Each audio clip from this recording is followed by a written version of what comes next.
give it that standing, I think people are going to want to work under the assumption that it's a safe place to sleep.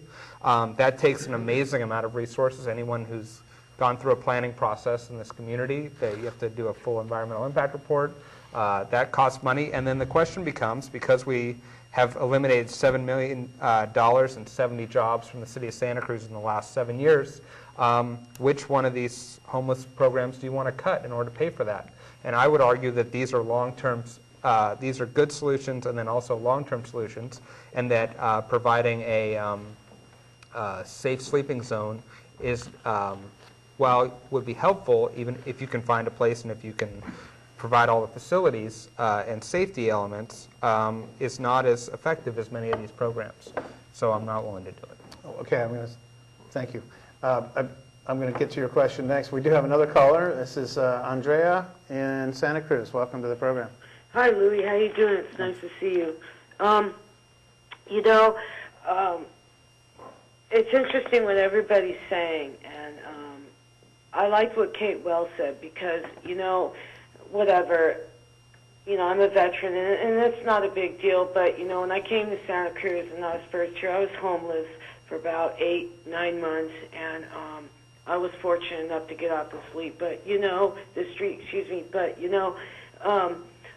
a lot of what's going on is like, like police abuse, and like what Kate said about, they're not trained to equip with people perhaps that are mentally ill or on drugs or whatever the case may be, but, just the basic abuse of like being treated like a subhuman. I know that when I was on the street, I got woken up at 5 in the morning by, I think Steve Clark, kicking me in the stomach. He gets a kick out of that.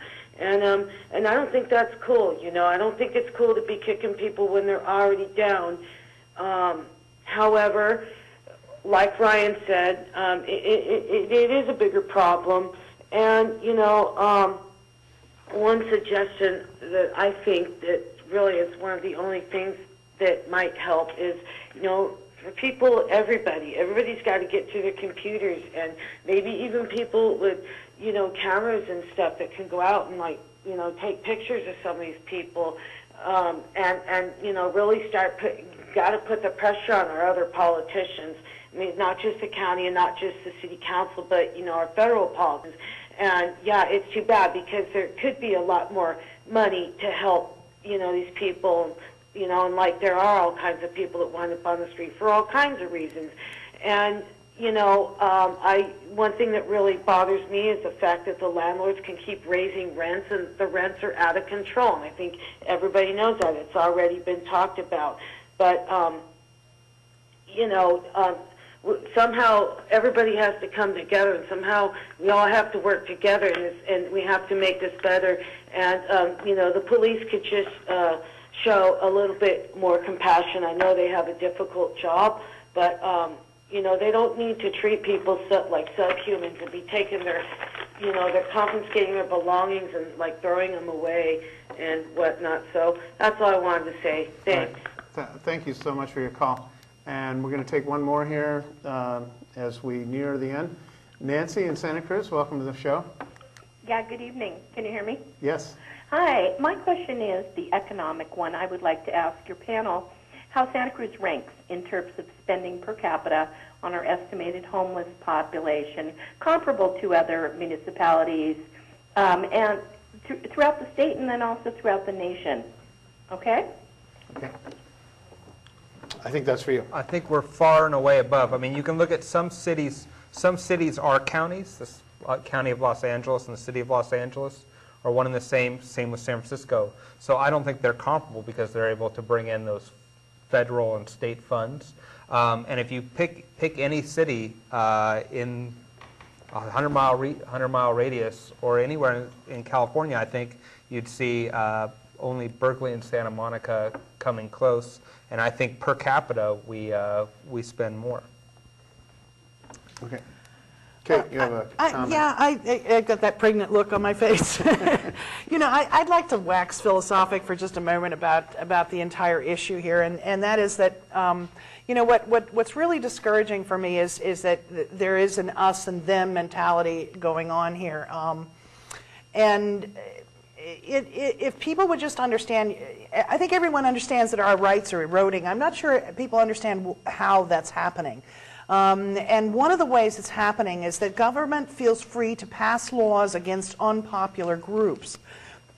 Groups that have no political power, no clout, no ability to fight back, other than a few, poor civil rights attorneys like myself who try to fight these things.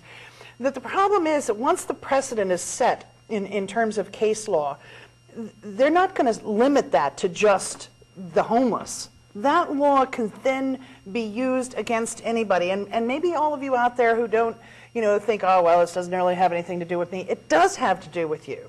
Until we understand that we're all brothers and sisters in this, and that we all have a stake in this, we all need to work together, then, we're going to it's going to get worse and worse. We already know the rich are getting richer, the poor are getting poorer. There's just going to be more and more homeless. We need to start looking at this as if we're all in the same boat and do something. Well, go ahead. I think what this exchange brings out in my mind is something that I have found troubling here for some time, and that is the process by which public decisions are made. It's very hard to get a reasoned dialogue going in Santa Cruz on an issue like this, or the recent trespass ordinance involving the parking lots in downtown Santa Cruz, or any number of other things.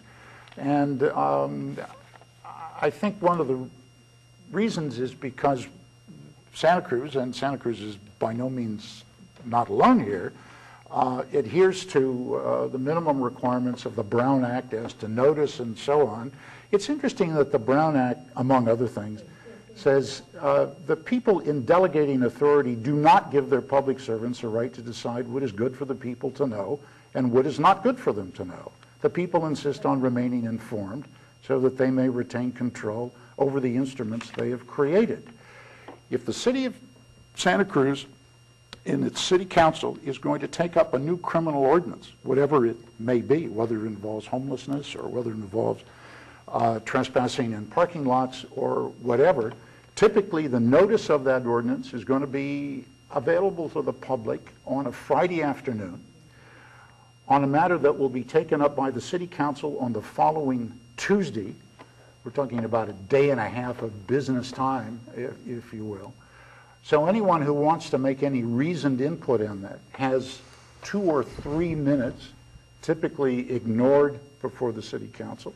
If by the second reading, 2 weeks later, they wish to comment again, the city council members typically have made up their mind. I think it would be hard to find a situation in which a city council member changed their vote in the intervening time, and that's all the opportunity there is for public comment. That's not a dialogue, and I think we need that here. Don, this is a beginning. I knew we wouldn't get through everything tonight, but it's a thorny issue. Thank you so much for joining all of us. We're going to have to leave it there. Thank you. And good night from Voices from the Village. See you next time. Thank you. Thank you. Please stay Thanks, seated. Louis. Thank you.